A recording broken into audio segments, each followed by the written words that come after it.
Bonjour à tous.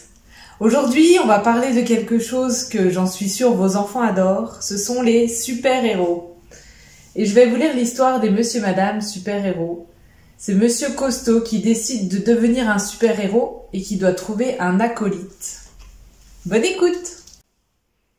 Les Monsieur Madame super-héros.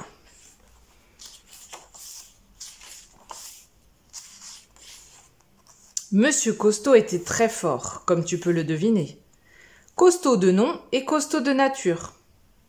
Sa force était si grande qu'il ne la maîtrisait pas complètement.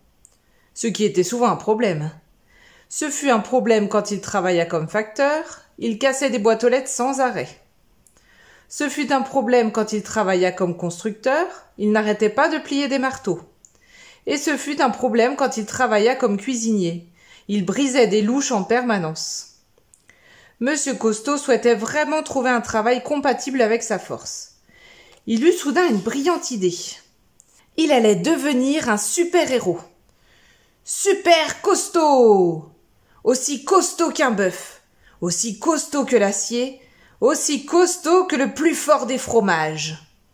En un rien de temps, il prépara tout pour commencer son nouveau travail. Il ne manquait qu'une chose. Il avait besoin d'un acolyte. Monsieur Costaud passa donc une annonce dans le journal local. Il y eut beaucoup de candidatures pour le poste. Évidemment, ce n'est pas tous les jours que tu peux avoir la chance de travailler aux côtés d'un super-héros.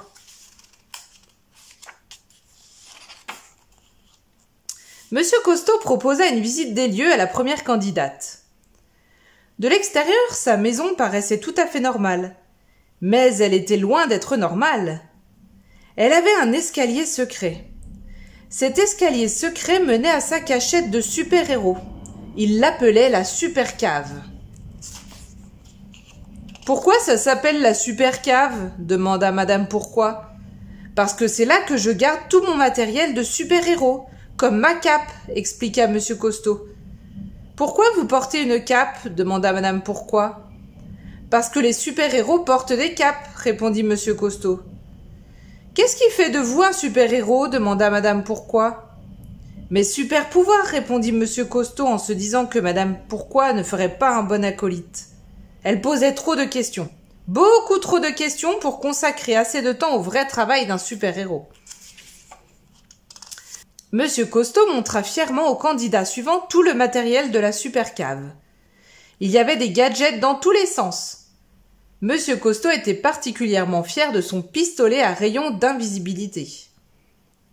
Madame Timide utilisa le pistolet pour se faire disparaître quand elle se sentait embarrassée. Madame Canaille l'utilisa pour ne pas se faire prendre quand elle faisait une farce. Paf! Gardez bien en tête que ces objets sont à utiliser pour arrêter des criminels et sauver des gens, rappela Monsieur Costaud. Monsieur Costaud conclut que ni Madame Sage ni Madame Canaille n'étaient prêtes à devenir son acolyte. Le meilleur gadget de Monsieur Costaud était sa Costomobile. Malheureusement, Monsieur Maladroit n'était pas le meilleur candidat pour la conduire. Monsieur Costaud réalisa rapidement que la plupart des candidats n'étaient pas faits pour ce travail. Monsieur Méli-Mélo mit sa cape à l'envers, les collants étaient trop petits pour Monsieur Grand, et Monsieur Étonnant eut du mal à placer son masque. Et puis, il y avait les super-pouvoirs. Monsieur Curieux fut ravi de sa vision à rayon X. Il en profita pour espionner les gens à travers les murs. Ce n'était pas du tout l'utilisation de la vision à rayon X que Monsieur Costaud avait en tête. Monsieur Glouton adora son pouvoir de voler. Pshou!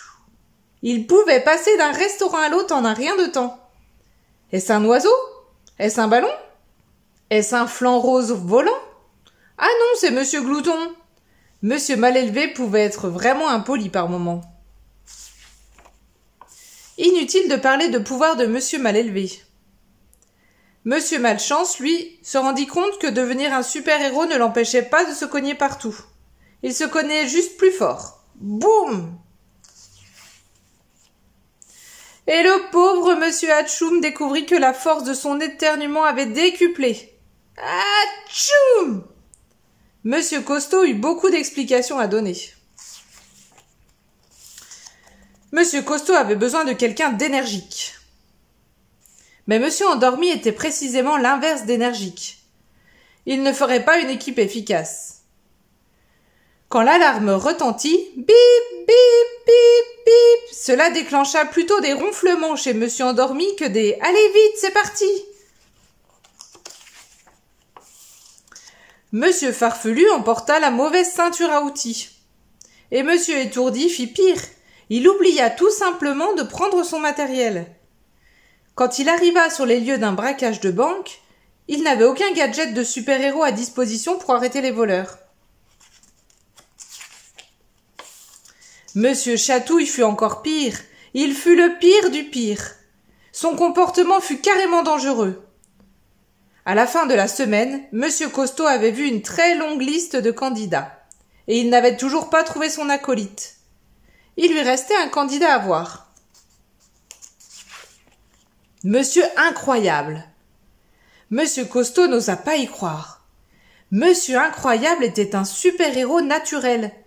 Il pouvait marcher sur les murs à la verticale, il était capable d'entendre un appel à l'aide à des kilomètres à la ronde, il arrivait même à se changer dans une cabine téléphonique. Sans parler du fait qu'un jour il arrêta une éruption. Monsieur Costaud était très impressionné. Il y avait juste un problème. Monsieur Incroyable était un trop bon super-héros. Monsieur Costaud était jaloux.